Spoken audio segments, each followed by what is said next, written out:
The G.A.T course, all of the students start from somewhere. We could represent the different points at which they start as this beginning circle at the center of the page.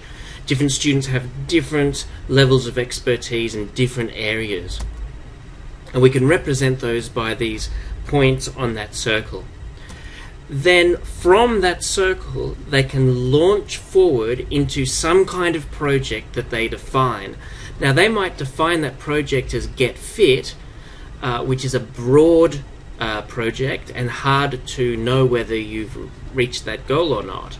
So they might redefine that with something a little bit more concrete. Ride 30 kilometers in 60 minutes, and that will prove that they have reached that project from their beginning point over here. We would want the students to then contribute their journey to the rest of the world, or to, in some sense, define a way that their learning will improve the world. And a really basic way to do that would be to create a website where they tell their story so that other people can learn from their journey and their mistakes and their triumphs, etc., etc. The teacher in this process would not necessarily have the skills to give the student in getting fit. I'm, for instance, a French teacher. I would not be able to do that. So the teacher's role becomes a mentor role.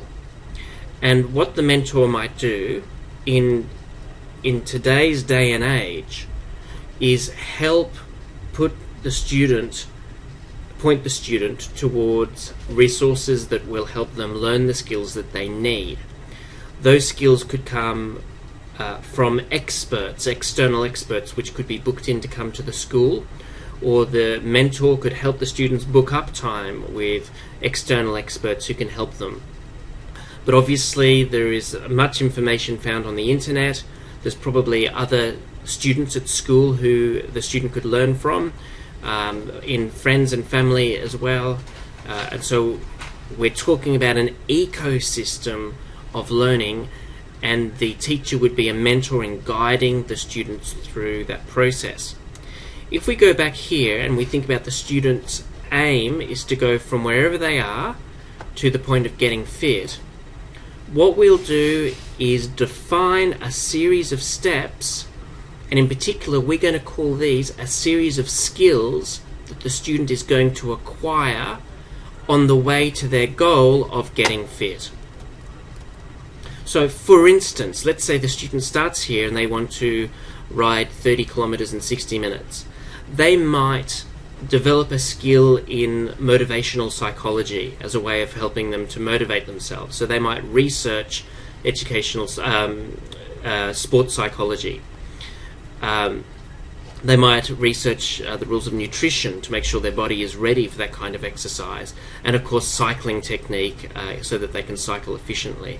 So the mentors would help them locate the information they need to develop the skills that they need. As the student then acquires those skills, the student themselves will create what we're going to call skill badges.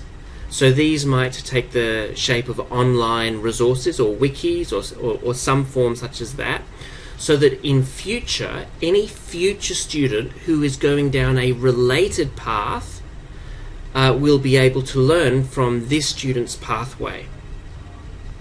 That might mean a student who is trying almost any project may also benefit from this student's study of motivation, of psychological motivation. So the badges might be able to be remixed and mashed up in a different order for a different student taking a different pathway. So here's what's going to start developing. Here we have this student who's launched down their Get Fit path, and in reality we often have an aim or ambition, but during that journey we get distracted by something else and we realize that we have a different, better goal that we'd rather follow than our original defined aim. And that happens all the time in life, and that can happen then for students as well. So let's say the student gets to this first skill badge and they're learning about motivation on their pathway to getting fit, And they get so interested by that that they decide, rather than go down the getting fit path, they actually want to follow through on that motivation pathway. So they're going to branch off at that point, and their new project is going to be to use psychological principles to help a friend achieve something that they're trying to achieve, maybe them getting fit, and that they're going to become a personal trainer. I'm just being hypothetical here, but that would mean that they'd redefine their next skill badges, which would then be published into this kind of ecosystem of skill badges that would be accessible by other students. So this is what is going to end up happening. We all start here in the middle, and students move out from where they begin, wherever they happen to be beginning. They're going to define their projects, start defining skill badges on the way through, but then as they go, a lot of them will change their mind.